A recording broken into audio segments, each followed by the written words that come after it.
Hello, everyone, and welcome to another close of the week here at the Damage Report. I'm Johnny Arola mostly, and we've also got Brett Erlich. Brett, how's it going? Brett Erlich, who will be played by Werner Herzog for the rest of the show. It's great to be here, John. Very happy to share these times with you. Brett, your shot looks a little bit different. Is your lighting different? You look different. I'm wearing Justin Bieber's hoodie is the only difference. That's probably what it is. He's gonna want that back. My hair for once looks moderately kempt on your television program. That's true. And I have my mug that I made this.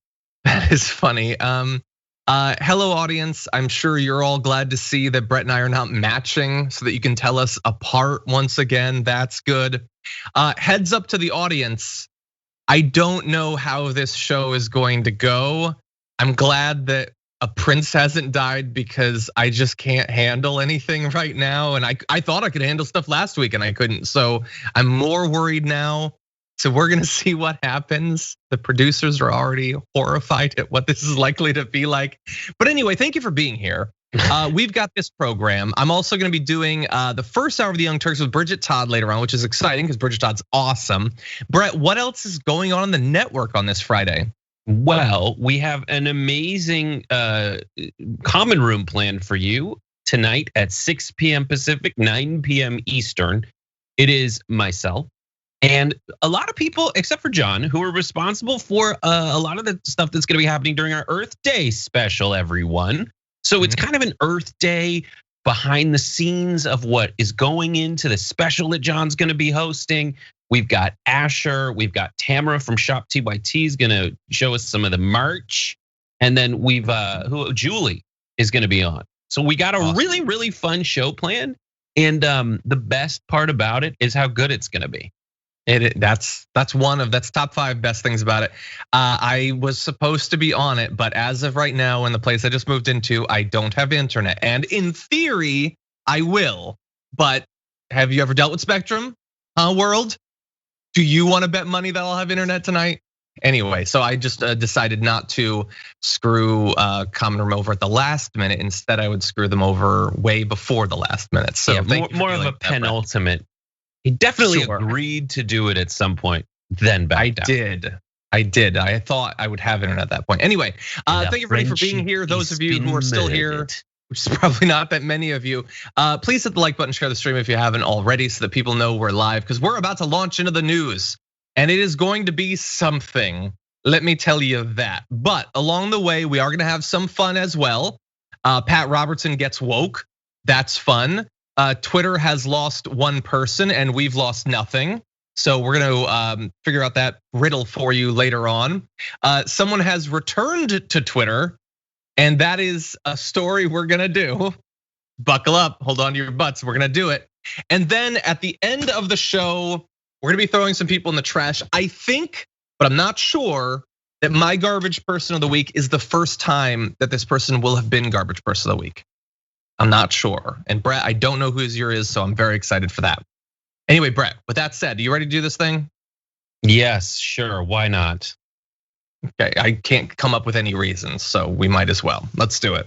In a couple weeks span of some absolutely devastating stories of police brutality, amidst the ongoing Derek Chauvin trial, we have a standout in police brutality stories for you. It involves the fatal shooting of Adam Toledo, a 13-year-old. Yesterday, Chicago released video footage of the actual shooting more than 2 weeks after Adam was killed during a foot chase in the Little Village neighborhood. Adam's a 7th grader at Gary Elementary School, had been missing for several days before he was finally returned home on the night of March 28th. And so we have a photo of him. Now this story stands out not because it's probably a needless killing by the police. That's so many stories like that, but shootings of 13-year-olds, Jesus. I mean, that is just, as long as police brutality killings like this have been tracked, it is still one of the standouts. It's not the youngest. I found stories of 2 6-year-olds that had been killed, but this is devastating. And we have the footage. We're not showing you the footage, by the way. It has been made available and it certainly is available. So we have an inconsistent policy on that, but I just can't do it, can't take it. You can see the footage if you want. Brett, I don't know if you had seen it yesterday, if the main show covered it at that point. But let me know what you think. I've seen it. I can tell you that when a cop shoots a 13-year-old, that is tragedy for all the reasons that should immediately spring to mind. Like, how is a 13-year-old in a position where they are shot by a cop? This is sad. This is depressing. And I think the mayor of Chicago has the best angle and take on it. There are people who, immediately dive into their own angles on it that they feel will best support. They triangulate, like, what can I say? How can I say it in a way that allows me to still cater to my audience? And all of them, frankly, make me sick today. No matter what side of the spectrum you are on politically, people on both sides are using this. I mean, I would prefer to spend more time talking about police running after people in the dark and less time like on the two freeze frames. There's two freeze frames being passed around right now about this. The first freeze frame is a kid with what looks like a gun in his hand before he turns around. And then there's a second freeze frame of a kid without a gun in his hand after he turns around. And most people agree on this. Most people are like, let's talk about a situation that leads to a 13-year-old in a back alley dying at the hands of the police. But a lot of other people are like, he never had a gun. And a lot of people are like, he totally always already had a gun.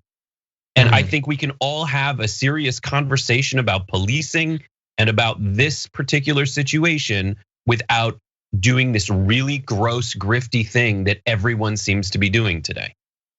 Yeah, I will say I haven't absorbed nearly as much of that as you, because in the same way that I just can't take playing or watching the video after all of what we've seen in other stories recently, I've tried to avoid most of the response. In searching through the news as we do every night and every morning, I did come across some of it. I've got one or two little tidbits of that later on. But yeah, and the whole thing just feels like you're describing the current state of the conversation. But like, we also have been through so many iterations of this that I already know, if you were to manipulate little bits of the story, exactly what the response would be. And it's just what's obviously lost for most people is a 13-year-old dying. Like, Brett, do you even remember being 13? Like, yes. How many memories you do? You have memories? Well, I'll say this. Yeah, I do have memories of being 13, absolutely. Very, very many memories of being 13 years old. It is when you are now official. Like, I'm from the San Fernando Valley, and you get, and as like knowing a lot of people who are having bar mitzvahs, and they're always like, now you're a man, but you're still 13 and your voice still cracks. You're not by any means a man. But I will say that, like, this kid did not have the childhood that most people get to have in America. Yeah. That's it. Yeah. Just because we're talking about his childhood, can I jump ahead to these two graphics where Elizabeth Toledo, mother, is talking about Adam, says he had a big imagination and curiosity since he was a little baby. He was goofy and always cracking jokes, making everyone laugh. He loved animals and riding his bike. He sounds a lot like most kids. She says Adam was really into zombies and the zombie apocalypse. He even had this zombie apocalypse bag packed and ready to go. Some of his favorite movies and TV shows were Cloudy with a Chance of Meatballs, Ghostbusters, SpongeBob SquarePants, Toy Story, Cars, The Walking Dead. Oh, really? He's watching The Walking Dead? Yeah, I guess he's 13. His palate favorite Taco Bell pizza, chicken wings, chips, and candy. So already I can see about 50% overlap in me and him being the exact same person, effectively. And yeah, it's just devastating. And the footage is out now. Years ago, in advance of body cams being so common, I, in one of the many ways that I am stupid, believed, oh, well, that'll clean things up. But no, as you're pointing out, even having the footage, you can go in multiple different ways. For me, like, I don't know his hands were up. I don't know what. No, I don't know what you're supposed to do sometimes. Here's exactly what happened. Okay, I'm gonna say exactly what happened, but it'll reveal, the point of my thing is to reveal the truth in what you said is you thought it would clean everything up. But I will say, here's what I think happened, and I'm just some schmuck. But the kid is being pursued down a dark alley at night. It seems like he had a gun in his waistband. He thought it was, when he saw an opening in the fence, that it was the perfect opportunity to take the gun out and, while spinning around, drop it behind the fence and turn around with his hands up, hoping the cop would not find the gun. What this reveals to me is like they both made split-second decisions, right? It was literally, it was at 0.8 of a second, the whole act. The cop was saying, show me your hands, do all that stuff. The kid is dead because they both were in a position where this all went down very, very fast. And listen, I've seen tons of police body cam footage. And if you're looking, I mean, the true takeaway is that frequently the body cam footage gives us as viewers more of an idea of what happened and a clearer picture morally of who should be held responsible for making bad decisions. We saw a police officer mistake a taser for a gun. I watched that. I believe that she did that. I also believe that even though it's a mistake, it's technically a mistake. Like, wow, you're gonna tase someone behind the wheel of a car that was about to pull off. Is this the smartest move even? But it is better to have the evidence than not to have the evidence. And when we watch videos like this, we should be, the more we see, the more we can pull together a very realistic idea of what policing is and what not only the police go through, but the people who are being pursued by the police, whether actively in a back dark alley or just while they're going about their normal business, having done nothing wrong, still feeling and being pursued by the police, pulled over for no reason. And we can still, you won't get like a what do you want? Like watch this video and get a gratifying ending? It's not gonna happen. This is a 13-year-old's dead. A cop shot him. You're not gonna get a gratifying ending. The goal should be, how do we get a better idea of what's happening in these neighborhoods and the way police act and the way people have to act in order to make it better. And that's not gonna be easy or make you feel good. I think in theory, the gratifying ending is it being so obvious that justice will be unavoidable. And that has been proven to be impossible. It doesn't matter what the footage, whether in this story or another story shows, footage can come out showing that someone was on their knees, had no weapon, was surrounded by cops, and they decided to just shoot him. That doesn't actually fix the situation. Having footage of someone on someone's neck for 9 minutes, it's never enough. It's never enough, and that's the frustrating thing. The thing is, just cops are trained to be terrified and to use lethal force when they're terrified. And I understand when the cop makes the decision not to shoot, we don't generally see those. They don't become national stories. So I understand that, but it does seem like we are a standout internationally in making the decision to shoot. With the idea being that cops are trained to think, no, people are like totally casual about killing cops. That's a decision that lots of people will make. And so you should be terrified of them making that very common decision all the time. And so they're trained to do what they do in this story and a lot of stories. And the thing is, you cannot separate implicit racism from this. Like cops experience people with guns all the time. And we know they do not see all these situations the same. I don't know, maybe this is a version of what you were talking about earlier, but like we have the photo of Kyle Rittenhouse. When Kyle Rittenhouse had just shot and killed multiple people, he's walking around with a long gun, his hand ready to shoot. The cops are not terrified. They're not scared. They're not telling him to put the gun down because they look at him and think, oh, he's not gonna kill a cop, come on. I mean, sure, he just murdered people, but he's not gonna kill a cop. Or you might say some of the cops that saw him that time didn't know that he was the one that had just killed multiple people. But they're not terrified of him with an assault rifle. But sometimes having something that conceivably looks like a gun is enough to say, oh no, that's definitely a gun. And that person, if I let my guard down for a split second, that person will murder a cop because that's a thing that tons of people do all the time. That's a problem. It's not a problem just of one story, but it's a problem across a lot of these stories. And that is racism. Like when you define racism, that's it. They see a white kid, and it's also like hockey. Like that guy's equipment's more expensive. Like the guy with the enormous assault rifle. There's even like classism built into that, where this guy can buy a giant assault rifle. So I guess it's fine. That should be scarier. That's a giant gun that Kyle Rittenhouse had. Whether you know that he killed people with it before that or not. And they're not gonna drop him. And the reason is cops of all races are like, well, I've seen a lot of black people that I've arrested. And that's a white kid, so he's closer to what my, white people are like. That's my son. Exactly. Yeah. It's a million subconscious assumptions that you make without realizing it about what is likely to happen. What is the like if I'm seeing a thing, what's the explanation of what I'm seeing? What's the motivation? We project motivations onto people in ways that we don't understand all of what goes into that equation.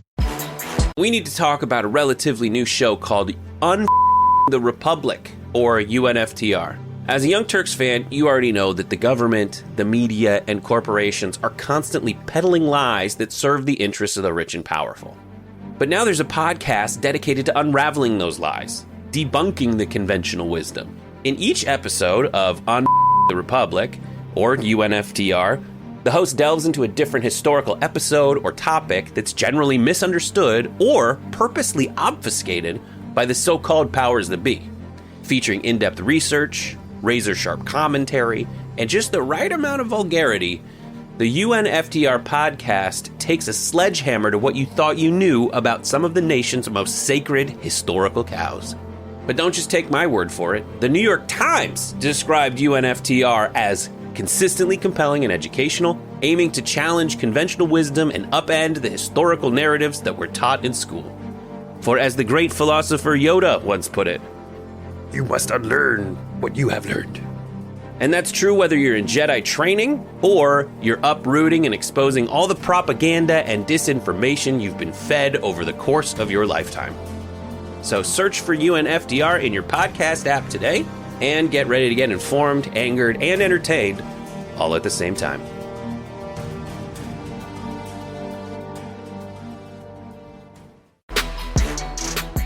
Sean Hannity said, "We are awaiting the release this is yesterday, of Chicago police body cam footage that captured the fatal police shooting of a young 13-year-old man by the name of Adam Toledo." What is that?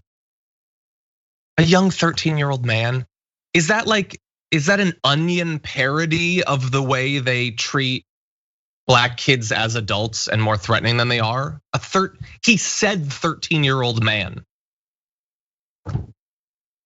It's crazy. That's just crazy. Is that a slip in some way? It's Sean Hannity, so it's definitely in his teleprompter, right? Like somebody wrote that in. A person wrote down 13-year-old man, and then he read it and then didn't immediately go, wait, that's weird. Who wrote that in? 13's not close to the borderline. Yeah, yes. My defense, if I'm going, so here's the full thought process. There's a term that's like young man. It was a young man. And he may have interjected the age in the middle of the term young man.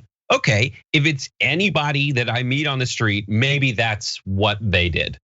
But Sean Hannity at every turn always finds ways like this to turn everything on its head and suddenly kind of imply through simple turns of phrase that they kind of had it coming to them. And a lot of people who are pointing out that tweet or that statement from Hannity are also pointing out where they're like, Trump pointing out and Hannity saying, Don Jr.'s a good kid. He's a good kid. He's 42. I don't know how old he is, but it's something like that. It's nuts. Yeah, oh God, this man. This story is devastating, obviously, because of his age. We've had multiple devastating stories like this, simultaneous stories of mass shootings and stories of police brutality. Nothing fundamentally has changed. This is the country we were a week ago and a month ago and a year ago and a decade ago. We produce stories like this, but sometimes they just all hit at the same time, and it's just devastating. It's just devastating. And then as has become sort of cliched on the damage report to say, like, it's like you get hit with the news and then it's just like I guess it's like it's muscle memory. Like, you know everything that's gonna be said about it, and you just can't take hearing all of it said that way about it again. And you like experienced apparently a lot of it earlier today. I had to avoid it just because I can't take it right now to see us go through. It would be one thing if it was just pointless, like thoughts and prayers or something. But when it's aggressive and hostile, the like cyclical response to stories like this, I just can't take it. Crowdfunding has been a big thing in America for a long time. It can produce some good. People who desperately need help can get it. It can also reveal quite a bit about who we are and who our public servants are. And The Guardian has an amazing story breaking down this data breach of a Christian crowdfunding website that revealed that serving police officers and public officials have donated money to fundraisers for accused vigilante murderers, far-right activists, and fellow officers accused of shooting Black Americans. None of this fundamentally is crazy surprising, but it's pretty widespread, and I wanna show you a couple of instances of this. First of all, the reason we know who these people are is because often the donations are attached to their official email addresses, their official public email addresses. So that certainly raises questions about the use of public resources, or at least public time. If you are logged into your official like cop email and you're donating these things. Anyway, the beneficiaries of donations from public officials include Kyle Rittenhouse, of course, who stands accused of murdering 2 left-wing protesters in Kenosha, Wisconsin last August. According to data from the site, he raised $586,940 between the 27th of August last year and the 7th of January, which is, again, I guess, Brett, not surprising that he would be able to raise a lot of money, but that is an absurd amount of money. I mean, what percentage of cancer crowdfunding gets to that much? What percentage of victims of shootings get to that much? But the perpetrator raised more than $500,000. It's so weird when you think of how many better like causes there are for that. Like, and didn't someone pay for his? And this is just from that site, by the way. Yeah, that's from, I forget the name, but that's from one crowdfunding site. And just I can't identify with the instinct to say, oh, in the wake of people being shot and killed, to be like, all right, let's get that kid. Let's back that kid who did the shooting and the killing. And a lot, you can see they're just like, I'm gonna put my partisan goggles on and log on to this website and give money during a pandemic to Kyle Rittenhouse, who is not like wasting away in jail. We've seen him making white supremacist hand gestures in a bar. Yeah, it's one of those things. And by the way, we're gonna have some more dark details from the story in a second. But the point I wanna make is, sometimes I think it's important for us to face dark truths about our country and the people that live in it. There were a lot of them during the pandemic that we had to face. One of them was, an answer to the question whether we'd ever vocalized it or not. Will we, in our darkest hour, pull together? And the answer was like, maybe some of us, but not all of us. And some of us, in fact, will do everything we can to undercut the effort. So that was pretty dark. The other is the realization that there are people, lots and lots of people, who really want to see people like Kyle Rittenhouse go and kill protesters. There are definitely people who will do it. Some of them are cops. We saw lots of footage of cops brutalizing people, trying to run them down. But more importantly, for every one of those, there's 100 or 1,000 or 10,000 people who just kind of want to see it. And in fact, are willing to donate money to the people who do this thing that they want. And in hindsight, perhaps we shouldn't be too shocked. I mean, these people are trained on Fox to dehumanize the protesters, to believe that it's all fundamentally illegitimate. Everything that those BLM protesters are protesting about is made up, it's not true. And in fact, they're terrorists and they're gonna come for you. So what do you know? You end up with a population that likes seeing people at these protests get killed. And so that is, I think, pretty dark, but I think it is true. And I think it's important to know what at least a percentage of the American people is really about. Yeah. I can't with this. Like, I know and you're right. Like, you kind of, I know what everyone's gonna say. You know, it's like Groundhog Day, right? When there's a line in Groundhog Day where Bill Murray says something to the effect of, maybe God doesn't have superpowers, maybe he's just been around so long he knows everything. Like, we've been in the media landscape for long enough to know that when something like this happens, most Americans, I would say this is what goes underreported and underemphasized, if you ask me. Most Americans look at it and go, that's horrible. It's horrible that some kid just went and shot these protesters, went to a different state to shoot those protesters. And most people are like, God, that's terrible. Or at least most people have the decency to say, like, people died, that's not a good thing. Yeah. Even if they're not like, Kyle Rittenhouse shouldn't have shot them, but like they would think people died, that's not a good thing. But and that goes underreported, but there's definitely people out there who say, I can definitely cater to a small audience by being polemic for no reason, by being wildly partisan and at all times hypocritical, by just choosing a side. Yeah. And then they just hammer that down, and that crazy monster breeds $500,000 for Kyle Rittenhouse, because they're not really into finding out what happened, the full story, anything like that. Yet they'll still say, do your research. How come you don't know all that stuff? These memes I saw absolutely prove a fact to me that I should give money to Kyle Rittenhouse. And it emboldens people. Like, it doesn't embolden the decent and the sane, and I'm not sane, but the decent and the rational. It emboldens the indecent and the irrational. And that's the most frustrating, and so and what makes it even more frustrating is how obvious it is that this is what's happening. Yeah.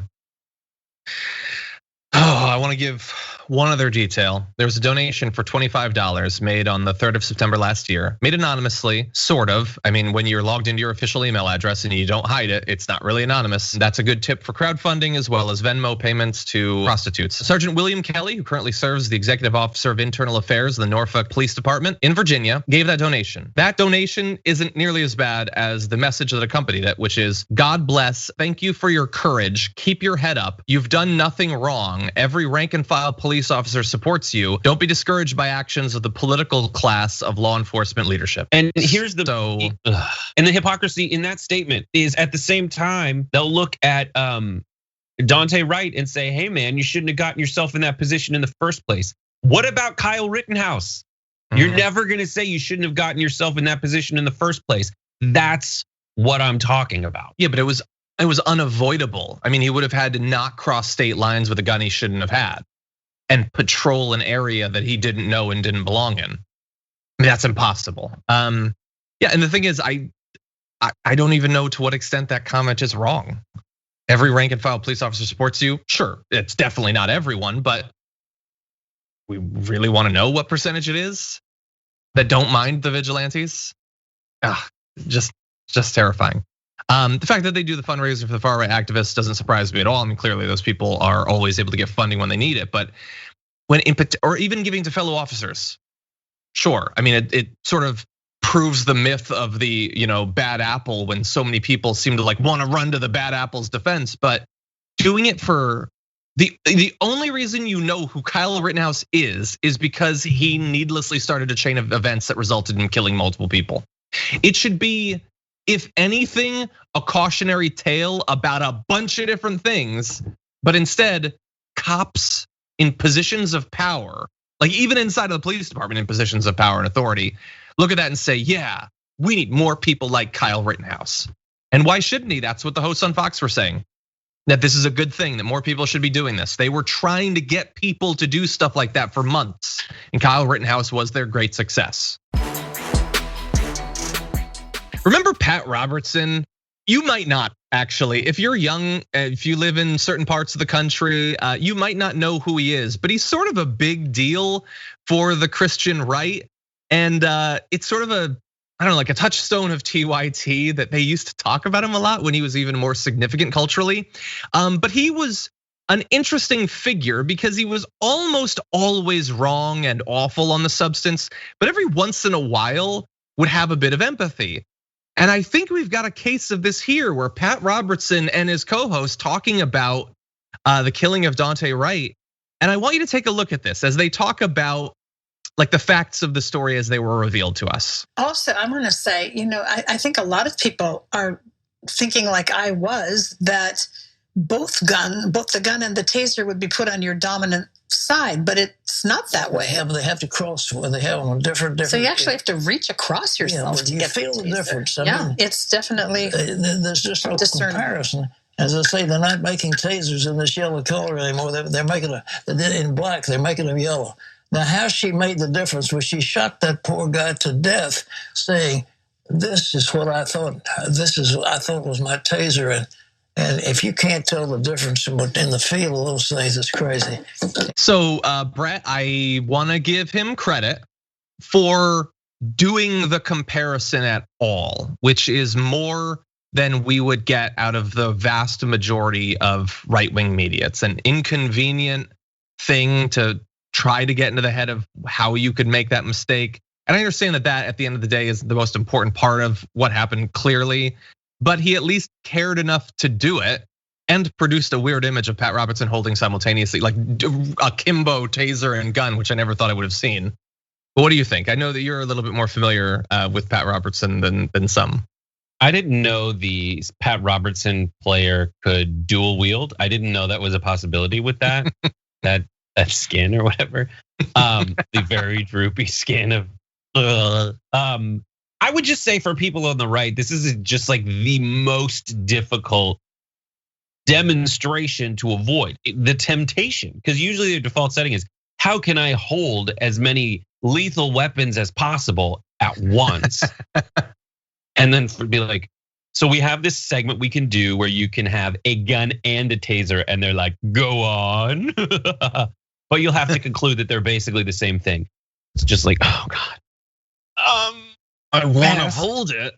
Order them, bring them here, but we won't. We'll shoot it. We'll film it, but we won't air it. But please just leave them here. And how many days do we have this? You have to get all the charges, like all that stuff. He did the right thing here. He is saying, I don't understand how you could confuse these things, which I think maybe I'm in a bubble. I don't know. I think that's the only reasonable conclusion, honestly. Yeah, but anyway. More important than that, we'll do our commentary, but let me give you sort of his conclusion, which I would not have expected he would have come to. Pro-police, folks. I think we need the police. We need their servants, and they do a good job. But if they don't stop this onslaught, they cannot do this. The police in Virginia picked up a lieutenant in the Army and began to give him trouble. And our state police are highly trained. But why they don't stop this? And this thing is going on in Minnesota, but the Derek Chauvin, I mean, they ought to put him under the jail. He has caused so much trouble by kneeling on the death of George Floyd. It's just, on his neck. It's just terrible what's happening. And the police, why don't they open their eyes to what the public relations are? They've got to stop this stuff. Maybe they need more training. Now, Brett, there are some issues with that perhaps we can touch on, but overall, he seems to have a mix of a bit of empathy, a bit of shock that people could act the way they do, with a bit of like, I guess, sort of pragmatic PR advice for cops. Like, it was kind of stop doing this because it looks really bad for you, but there was empathy there too. It's a mix of a few different things.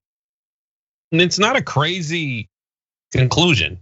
We shouldn't do this. The crazy conclusion is what we heard at the end from the co-host. The co-host is saying maybe they need more training. The word more is, I think, where everybody doesn't realize they're wrong. Let's say this is gonna be a terrible analogy, but like, let's say you're making soup and you put salt in it. You put too much salt in it. The cure for it isn't more salt.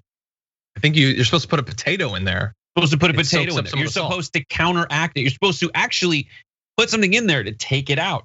You have to fix it. You have to fix it. You can't just do more of the thing. A lot of people say, well, they should have more training. No. They need to change the way that they train people. Yes. And that's very frustrating. But that's not a bad analogy. I was worried at first, but that's not that bad. Right. Well, it's just because I'm comparing police brutality to soup, I think is where we've really identified this all breaks down. That's probably it. But it's just a way of getting people to think about it differently. You're not gonna keep doing the thing that's wrong about it. Especially because the woman who shot Dante Wright was a training officer. The guy who accosted the veteran who accosted a black man walking around a neighborhood on the street was a drill sergeant. Yeah, in South Carolina. Like these folks are the training sometimes. And so maybe that can reveal to you that they're doing it wrong. And for Pat Robertson to say, listen, you can't keep doing this. Pat Robertson, it's weird. Maybe he's just been doing his own little show for long enough where he hasn't paid attention to the ways in which mainstream media has completely lost it. And has just decided we're just gonna be hyperbolic. We don't care about being consistent. We're gonna be 100% hypocritical at all times. But even Pat Robertson's just like, I'm just looking at the facts of the matter, and they seem to be bad for cops who were shooting and killing people or kneeling on their necks like that. Like, it's Pat Robertson. He's just kind of he can't help but notice reality. Sure. Yeah, and look, I am by no means the person to ask about what relevance, if any, or where he has over the right. I don't know. I don't know even for like really religious right wingers. I doubt he's super mainstream, but hey, we'll take the help wherever we can. If he is a thought leader for some people, him trying to inject a little bit of empathy and I would say consistency with the rest of their value system when it comes to this sort of thing, that's a good thing. I'll take it. And with this new woke Pat Robertson, we want to welcome him to the club. Francesca started it actually on Twitter saying, welcome to Antifa, Pat Robertson, snacks to your left. And so he's gonna be at the meetings. He's a little bit weird, but he's still trying to evolve. So let's be welcoming. He's actually generally pretty awful. And I'm sure tomorrow he's gonna say awful stuff. So bear that in mind. James O'Keefe has been banned on Twitter. It is now permanent. And his ban comes just a few months after his group Project Veritas was thrown off Twitter for quote, repeated violations of Twitter's private information policy. At the time, O'Keefe's account was also temporarily locked for violating the company's policy. But this time it is confirmed via Twitter spokesperson that it has been permanently suspended for violating the Twitter rules on platform manipulation and spam. Social media platforms specifically outlined how Twitter policy dictates that users can't mislead others on Twitter by operating fake accounts and that can't artificially amplify or disrupt conversations through the use of multiple accounts. Now, that's I think the most interesting one because many platforms have something like this. They almost never actually employ them, in particular against the right. There have been Judd Legum, who's been on the show multiple times. He has demonstrated how, especially on Facebook, they use these sort of bot networks of like automated reposting pages to artificially amplify the reach of right-wing articles, blog posts, content, stuff like that. That is explicitly against Facebook's guidelines, and it has been years that they've been doing it, and they have never actually suffered any consequences. I don't know that this represents a systemic shift in that for Twitter, but at the very least, James O'Keefe and Project Veritas apparently have run afoul of it, and James O'Keefe is now permanently banned, Brett. Yes, and it's not a ban because it seems not to be a ban because people don't like his politics. It seems to be a ban because he's breaking the rules of the network or of the social media network. And they're within their rights. That's a capitalist argument. That is a gay cake argument. That is hey, we have a policy that we follow here, and it is our First Amendment right as owners of a business to do whatever we want because we're not the government and you can't keep us here. And then also just from the legal standpoint, I'm sure the Twitter's terms of service is crafted to protect them from lawsuits, but it seems like James O'Keefe isn't going to let that stop him. He and whoever's backing him are going to fight this in a hope to get some obviously monetary and PR based loot from it, essentially. Yeah, they're actually suing for defamation over its claim that he operated fake accounts. His whole thing is fake accounts. And by the way, some people might say, well, he's a journalist, doesn't he have to do that? No, Ken Klippenstein breaks stories every week. He doesn't have any fake accounts. He gets people to give him information, he publicizes it. You could do that in theory, especially if the organizations you're targeting are things like CNN, where they have literally thousands of employees. In any event, they get to have standards. And if they're public, which they are, if you've been warned for past violations, which he has, you don't get to be super shocked when finally they do what they've been saying they would do for some time. Yeah, and it's crazy how quickly these things, it seems to me that part of the reason that his things about him trend as so much bigger than other bits of news is kind of wrapped into the reason he's been banned. They do this, and if you see those Judd Legum things, they're amazing. It says here are Ben Shapiro's network does the same thing. Where here are a bunch of tweets. Here's the policy that says you can't just have a bunch of networks that you control retweet the same damn thing over and over again to game our system. And then Judd's just here's a bunch of screen caps of the same title, the same description. These are originating posts. Yeah. It's crazy, and people do it all the time. They pay off bot networks, and this is part of it. If they want to say that the best ideas win out, which is the central argument of people on the right, the ones they make all the time, why do they need robots to game that system? Shouldn't your ideas be fine on their own? And I don't know specifically about James O'Keefe's bot network or alleged bot network, but in general, that dynamic prevails all the time. Yeah, you see it constantly. The Judd Legum shows on Facebook, these supposedly independent right-wing sites, he'll show when the article is posted on, I don't know, I'll say Dan Bongino, I have no idea if it's Dan Bongino, and it's seconds later, it's instantly also pushed out on all these other things with the exact same messages and all that. And all of it it's artificial. It's not another one of his sites spreading. I think that you're totally allowed to do that in theory. It's the idea that this is a network, and it's not. It's all the same people. Anyway, we'll see. We'll see. I'm sure he's going to raise even more money off of having been canceled. I will say this. Can we just have 1 second to talk about Project Veritas videos and how, if I'm to give my satirical media criticism, it's like watching Ghost Adventures. It is, if anyone watches Ghost Adventures, they're like, oh God, we're doing where he, and my wife's gonna come in because she loves Ghost Adventures. It's like Zach Baggins is a journalist, but it's basically they go with their readings and they're like, oh gosh, there's ghosts here. And they're like, oh God, there's baby parts here. Oh, we have a real editorial champion from CNN here. It's the TD. That is a stressful job to have as a technical director. It is a very difficult job. And I'm not just saying that because Brandon can cut away from me at any moment. But they're not probably choosing the story. Get TD owned, Brad. The reason I didn't tweet about this is it's true. The TD has 1,000 million buttons in front of them. And without knowing how to do that, the entire thing caves in on itself.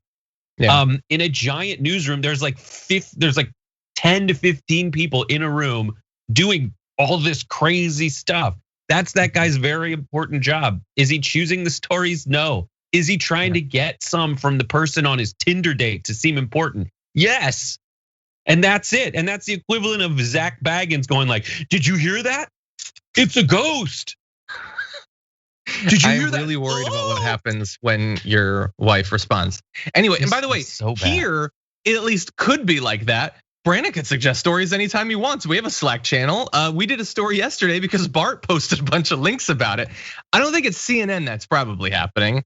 I don't think the hosts choose the stories. I think it's probably like the EP just gives them their script. Sean Hannity's probably not like, oh God, I gotta get this rundown down to a tight 60. Yeah, anyway. Just about 3 weeks ago, Twitter was rocked by its mayor, I think they call her, leaving Twitter. This was Chrissy Teigen, author of Cravings, which I own. It's actually a really good cookbook. Anyway, surprised fans last month when she announced that she would be departing Twitter for good, saying, quote, "It no longer serves me as positively as it serves me negatively, and I think that's the right time to call something." Well, if you've ever tried to give up social media platforms and stuff like this, you might not be shocked to find out that about 3 weeks later, she is back, she has returned, tweeting, "Turns out it feels terrible to silence yourself and also no longer enjoy belly chuckles randomly throughout the day and also lose like 2,000 friends at once, LOL. I choose to take the bad with the good." So I assumed that Chrissy Teigen would come back. I thought that it would take a bit longer. Brett, what are your thoughts? You only come back on Twitter with an announcement if you want you to say something. You know what I mean? Like she left. Like you can still have those belly chuckles, my friend. You can still like have a ghost account and show up and read things if you want. You also have to admit that this is you wanting to be part of the conversation again, which is totally fine. Yeah, that seems quite reasonable. First of all, I do want to say, like, this was my pitch today for main show. And earlier in the day, I'm like, whose cursor's by that? Hover over it, John Idarola. Stealing we're not doing this on the main show today because John put it in this. I wanted to have the conversation though, and I'm glad that we're having it. I love that people are like, Chrissy Teigen's gone, and then Chrissy Teigen's back, woo! Sure. Well, and the opposite of that is happening too. Lots of people are attacking her, mocking her, and all that stuff. Which I get, she's a divisive figure on Twitter. I get that, like she has huge fans and she has people that despise her. In particular with political Twitter, she's traditionally not been a big fan of like Bernie Sanders and stuff like that. So that has caused a lot of people to, like people get very invested in her on both sides, pro and con. Yes, and there is no reason to do either. Sure, follow her. She tweets what do funny you have stuff. To say? Yeah, she's kind of funny from time to time. I think she's funny. Yeah, I am someone who is interested in pop culture news, developments, etc. Art. Chrissy Teigen leaving was one of those things where I'm like, she'll be back. And 22 days later, she's back. And again, like I want to I'm not pro Chrissy Teigen. I'm not anti Chrissy Teigen. I am precisely the person who points out that we're all going nuts being pro and anti Chrissy Teigen. Sure. Like it's fine if you go away and you come back, it's cool. But I do think there's a little, you also lose like 2,000 friends at once. She's either undercounting or overcounting that.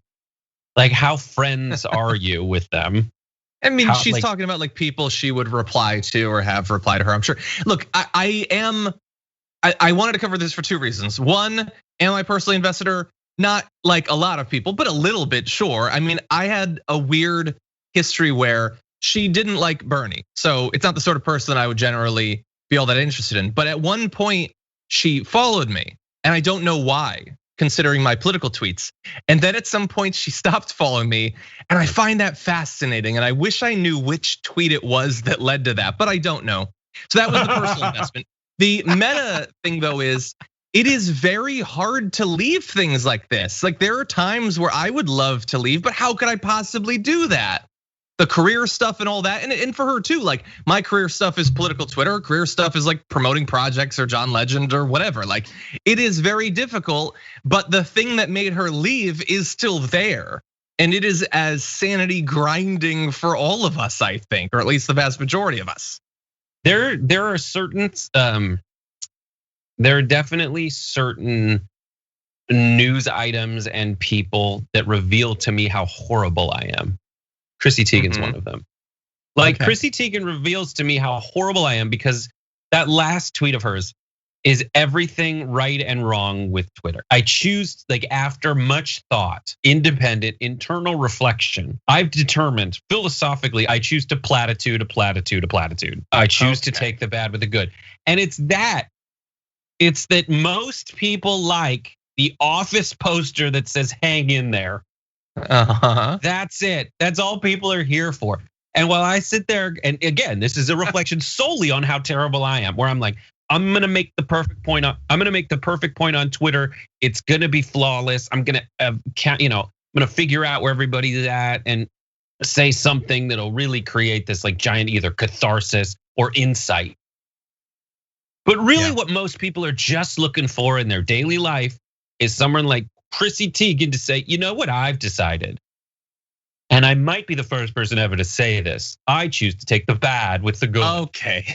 And you have now crossed over from neutral on Chrissy Teigen to anti-Chrissy Teigen. I'm putting you in that category. I try to be neutral on Chrissy Teigen. And the reason that I say I point out that people are getting too passionate about it is that I myself get too passionate about it. And like, oh, Chrissy, are you okay? How's your mental health? Is everything going well before you put down the phone and go back to your bubble bath room? Like, I understand. Yes. Okay. Okay, we have found out that you are neutral to Chrissy Teigen the way I am neutral to the royal family. It just takes the right update. It's the end of the week, and so it's time to take out the trash.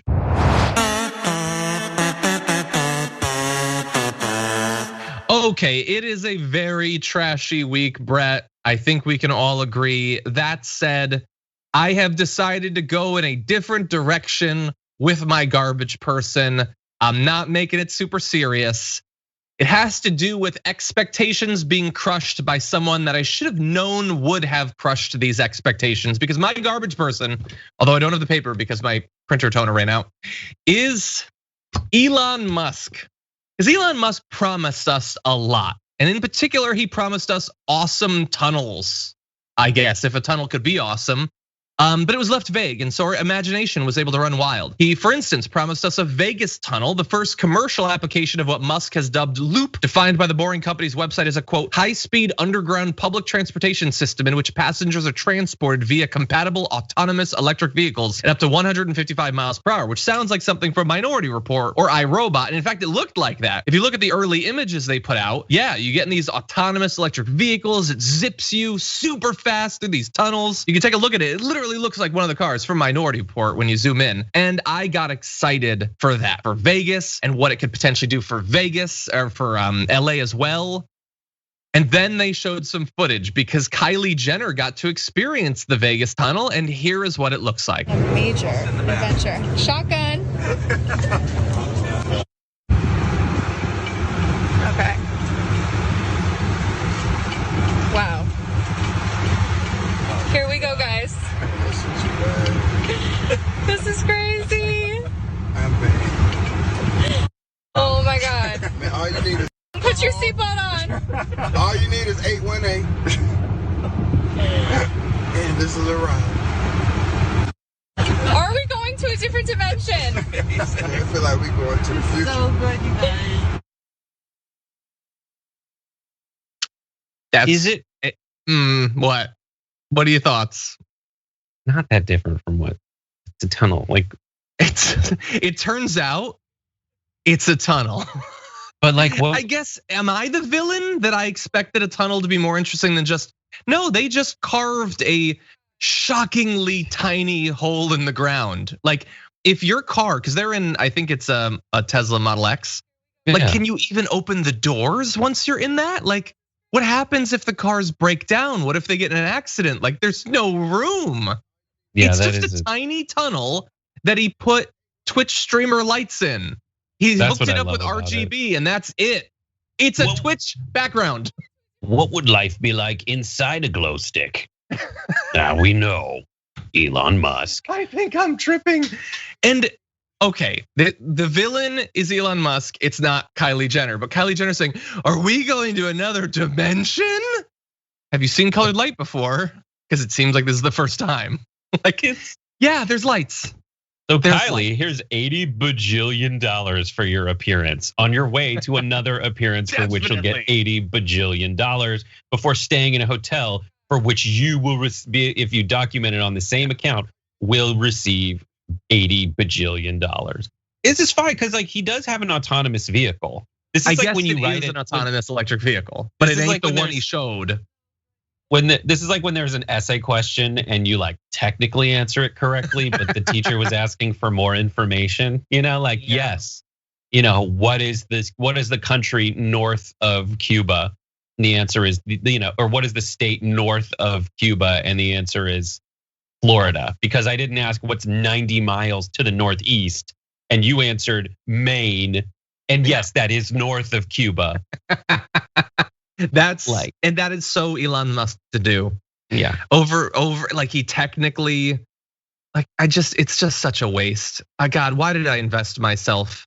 And I've invested myself in Hyperloop more. So, God only knows, I can't wait until he's going back in here for that eventually. But it's just a tunnel, it's got some lights. Hooray, it cost $1 bajillion. And the different, and so this is just a tunnel. It is no different. So, and that's what Vegas is all about. That's why it's in Vegas. Like you realize you're not in the Luxor. You're in a hotel called the Luxor that's the shape of a pyramid. You realize it's not Paris. You're in a hotel that is meant to look like Paris. I do like that one though. Yeah, as people are pointing this out, is the ceiling in it. So now people have gotten ahead of my reference. So someone is like, the tunnels in Fast and Furious were better. And I thought he just ripped this off of Willy Wonka. That's all it is. It's the boat in Willy Wonka. Except you don't even get the boat and there's no chocolate. It's so dumb. Brett, like also like to get around Vegas, don't you want to like see Vegas? Yeah, well, you see lights. I guess that's one of the appealing parts of Vegas.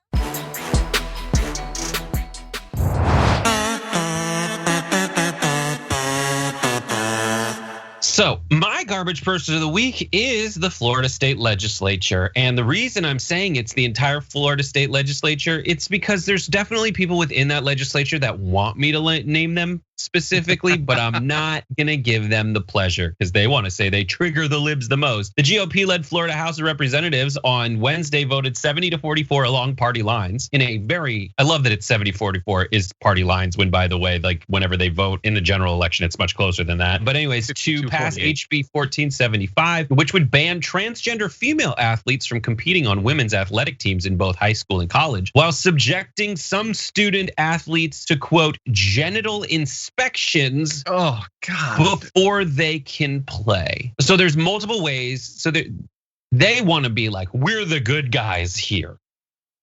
We're the good guys.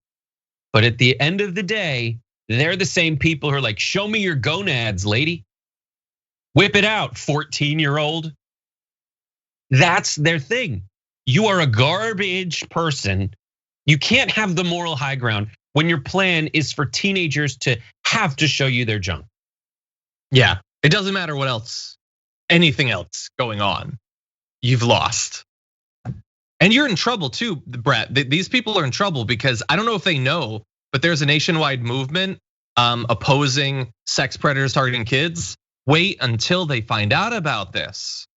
They're gonna be all over those Republicans. And like in a landscape that's plagued with abuse allegations as doctors performing physicals in women's sports to see Larry Nassar. Like, do you want to add more to that? They do. And talk about government overreach, regulator overreach. You're reaching into the pants of a teenager. Yeah. You psychopaths. Middle school. It's just madness. How could this be your priority? How could this be the solution if this issue is your priority? How could this be your response to losing so many elections that this is all the Republicans have nationwide is voter suppression and anti-trans bills? As we talked about in the pre-show, 70% of Republicans in a poll that just came out are against these sorts of bills. 70% of Republican voters are against these, and this is all they've got. Yep. It is disgusting. But they're obviously they're going to be treat men and women equally, men's sports and women's sports as conventionally understood and outlined equally. No. Student athletes born biological females may still compete on male or female teams. So there's a double standard there. And then when asked some guy in this Florida state legislature said, boys and men are faster than and stronger than women. That's just genetics and that's just science. We're not targeting LGBT community and we're not targeting the trans community. No, yes, you are. You're just asking them to show you their junk. We're just, in my mind, we're protecting women's access to sports. Show me a great garbage person, Brett. Yeah, show me where they're overrun by people pretending to be women so they can score more goals. It's not a problem. It's they're all culture warriors, and that's my report. Brett Erlich, your culture war correspondent. Thank you, Brett. Presenting from the front. Great garbage person, but we have one more, and that is the community garbage person. We had 11,000 votes. I forgot to remind you on Thursday's show, so I apologize for the lower numbers there. But coming in at number 5 with 2% of the vote is Jesse Waters for only caring about issues once they affect him. Number 4 this week with 7% of the vote is John Boehner for waiting until he was out of power to attack the GOP. Number 3 with 8% of the vote, Tennessee's governor for signing a law not requiring gun permits. Number 2, we have Pete Hegseth with 29% of the vote for blaming Daunte Wright for his own death. Jesus. But number 1 with the majority, 53% of the vote, Tucker Carlson for spreading vaccine conspiracy theories. I would say the worst vaccine conspiracy theories, worse than normal anti-vax vaccine conspiracy theories. He very much deserves his spot there. So thank you to everyone who voted. I want to read one super chat before we end. Copper Queen says, hey, Dragon Daddy.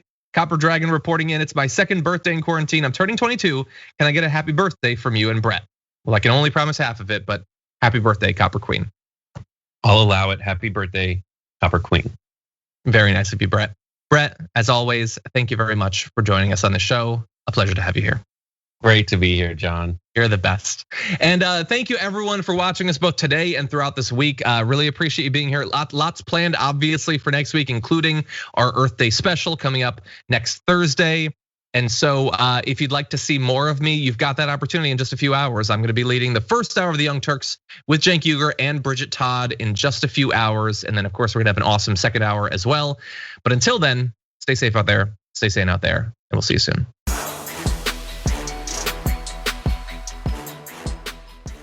Thanks for listening to the full episode of The Damage Report. Support our work, listen ad-free, access members-only bonus content, and more by subscribing to Apple Podcasts at apple.co/TYT. I'm your host, John Darola. I'll see you soon.